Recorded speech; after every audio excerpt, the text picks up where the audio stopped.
त्वमादिदेवं पुरुषः पुराण स्तमस्य विश्वस्य परं निधान वेतासि विद्यां च परं च धाम त्वया ततं विश्वमनन्तरूप।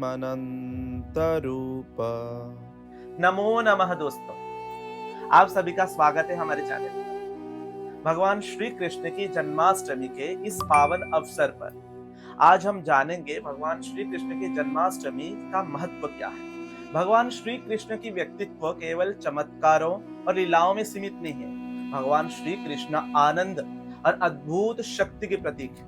उनके जीवन के कुछ शिक्षा हम अपने जीवन में अपना पाएंगे तो हमारे जीवन सरल और सुंदर हो जाएगा। भगवान श्री कृष्ण परमानंद और शुद्ध आनंद के प्रतीक है। भगवान श्री कृष्ण की मुस्कान जग प्रसिद्ध है।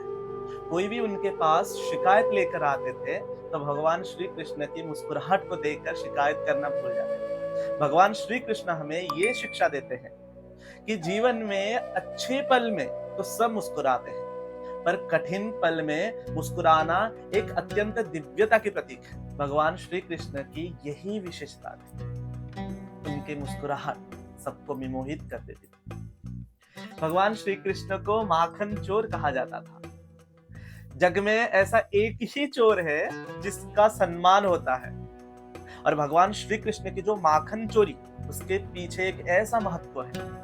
क्या आप जानते हैं, माखन जो है हमारे जीवन का जो अंतिम उत्पाद है। हमारे जीवन को मंथन करने के बाद जो अंतिम उत्पाद आता है, जो वो अंतिम उत्पाद मिलता है, उसी अंतिम उत्पाद को भगवान श्री कृष्ण ग्रहण करते हैं।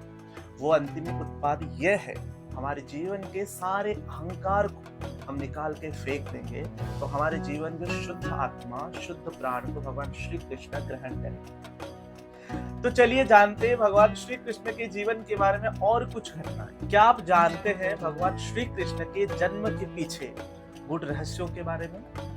उनकी माता देवकी यानी शरीर, पिता वसुदेव यानी श्वास।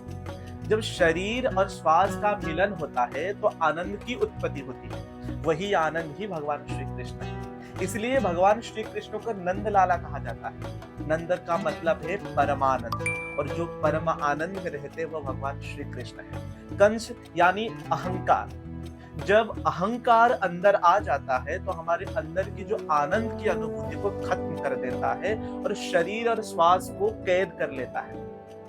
वही अहंकार रूपी कंस को भगवान श्री कृष्ण वध किए। क्या हम जानते हैं, भगवान श्री कृष्ण जब जन्म लिए थे तो सभी पहरेदार सो गए थे। इसके पीछे एक तत्व है।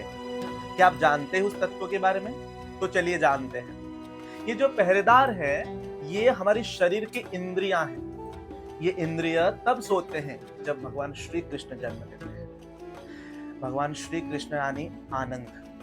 जब हमारे अंदर आनंद यानी भगवान श्री कृष्ण जन्म ले लेते हैं तो सभी इंद्रियां सो जाते हैं और हम आंतरिक शांति और आनंद की अनुभूति पाते हैं। तो वही आंतरिक आनंद ही कृष्ण है। जब वसुदेव जी भगवान श्री कृष्ण को लेकर यमुना नदी पार किए थे, इसके पीछे यह कारण है।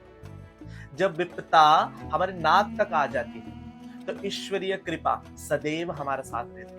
हम सभी भगवान श्री कृष्ण के हाथ में बांसुरी देखे हैं। क्या जानते हैं बांसुरी के पीछे का महत्व क्या है?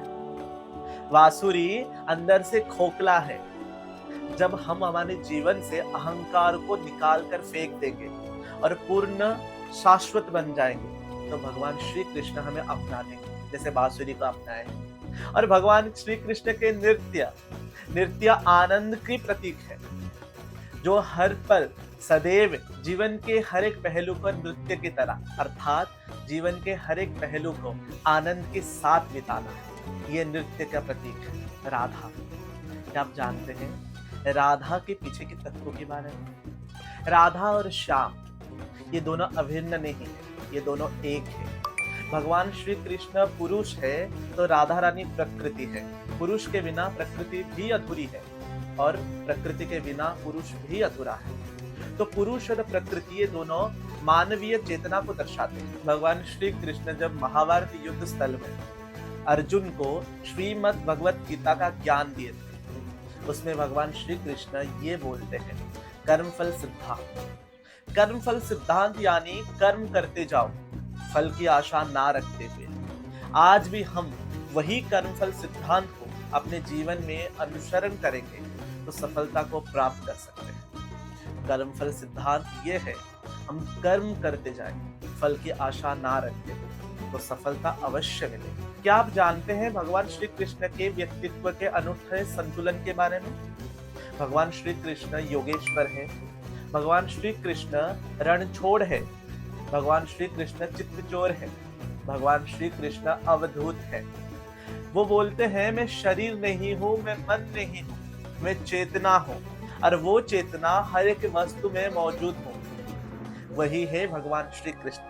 वो वही श्री कृष्ण है जो कण कण में व्याप्त है, आकर्षण के रूप में हर एक जीव में है, हर एक वस्तु में है। तो चलिए इस जन्माष्टमी पर भगवान श्री कृष्ण से थोड़ी सी चैतन्यता, थोड़ी सी सक्रियता की मांग करें और भगवान श्री कृष्ण की चरण में भक्ति अर्पित करें। आप सभी को जन्माष्टमी की हार्दिक शुभकामनाएं। जय श्री कृष्ण।